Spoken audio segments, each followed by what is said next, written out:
And we're getting you sports news, and that too a very high achievement coming in from an Indian sports person. India's Grandmaster Gukesh has become the world chess champion after defeating Ding Liren of China in Singapore on Thursday.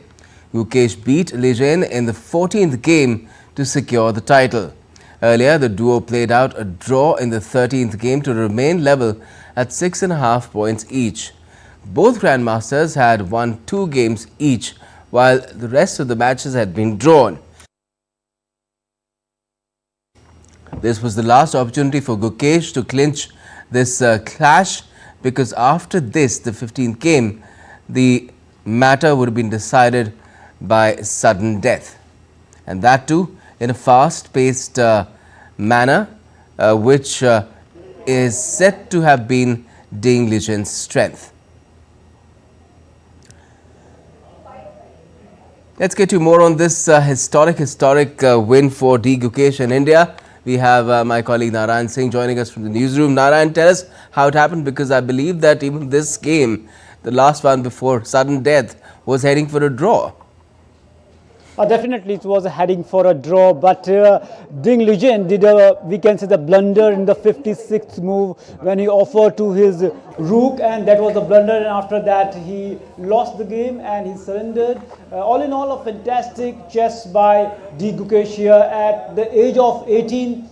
The youngest to be the world champion at the age of 18, and he is also the 18th world chess champion. So it shows at such a young age, the tender age, to dominate the world of the chess. And we know that what kind of talent he is. He was there in the candidates in the 8-player tournament where he defeated the top class players of the world and became the challenger. And against the Ding Liren, we know that what kind of chess, how he became the world champion, his winning streak.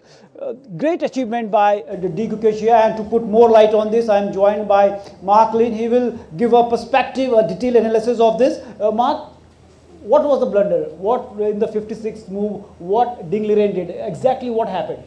Well, actually the game should have been a draw. It was 2 pawns versus 1 pawn and 2 bishops. I mean a bishop, light squared bishop, and both had rooks. So it was basically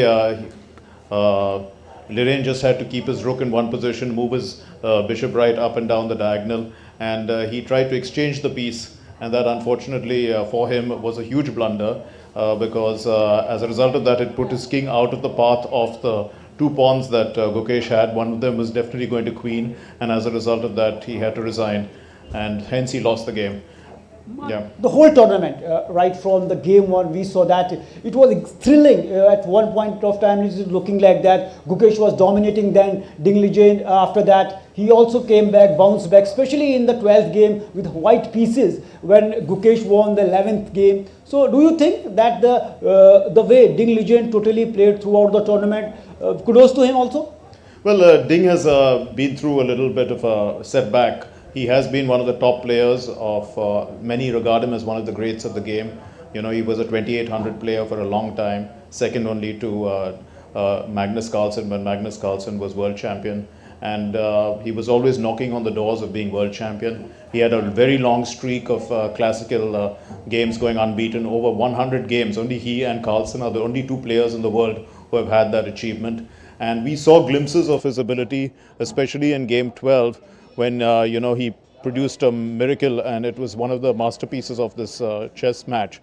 But you see, he was weak in the sense that he is mentally weak currently. He's been suffering from a mental, some sort of a setback, and his rating has fallen up to, he's come down to 20th in the world. So he had to motivate himself, and it is clear that, you know, if you push him towards the corner, over a long period of time, he was definitely making blunders. In 2 of the games that he lost were because of horrible blunders.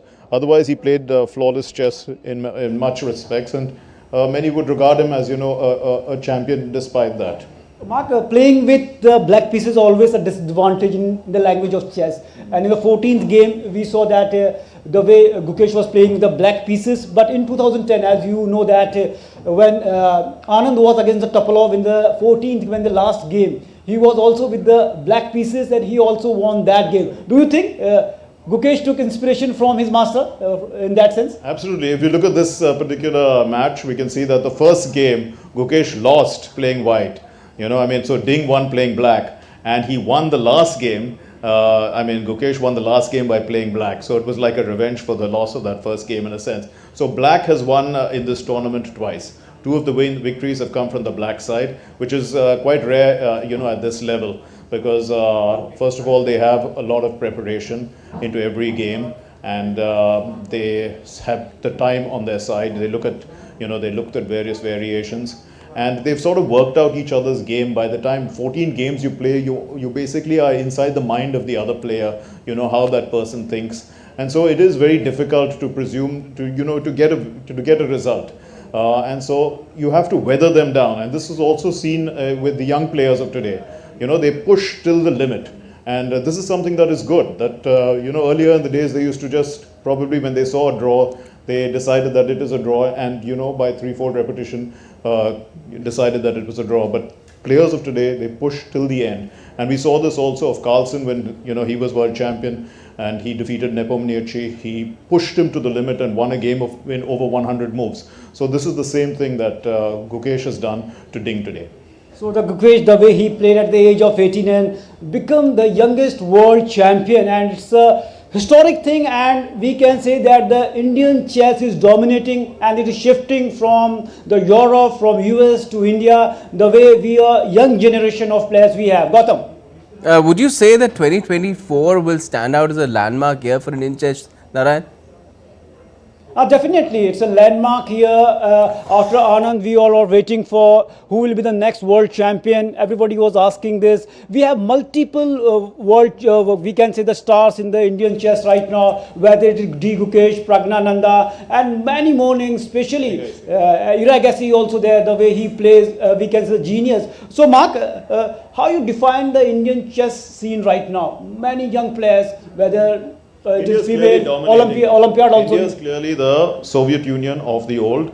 I think that now that the World Championship has come home to India, it's going to remain with India for a long period of time. That's what my heart feels. And I think that it also seems to be moving in that direction because all the top players are emerging from India. We have Iragassi who's reached 2800.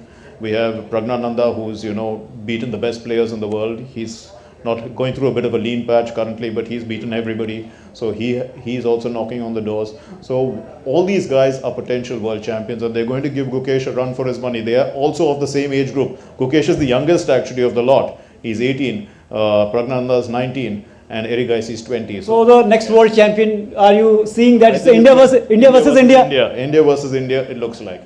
It clearly looks like India versus India because both these guys, there's a lot of competition also amongst them. Now that Gukesh has made it, these other guys will also want to be there. And Narayan, it's not just the men, is it? Very badly. And it's not that the other players are also not, there's also Vidit Gujarati who's crossed the 2700 mark. He can also, produce a number of great games. He's also in the running. Yes, Gautam, you asked. I was trying to ask you about that it's not confined to the men. There's the women as well who've been doing very well.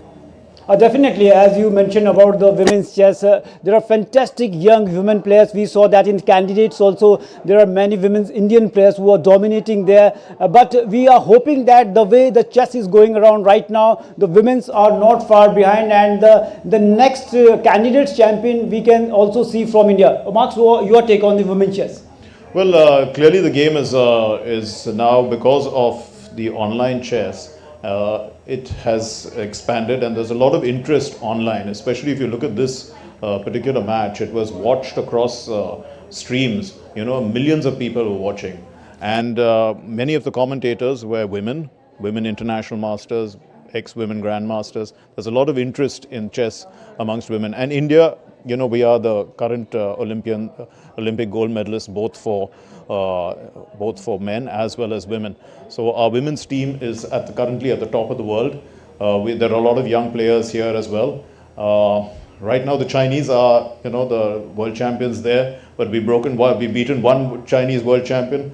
Hopefully we'll beat another Chinese world champion in the women's section. Definitely, Gautam, as you asked the women's chess, there are many potential chess players in India, and we are hoping that the next candidate champions will be from India for the women's championship too. Oh yes, Gukesh's win will fire their aspirations as well. Thank you.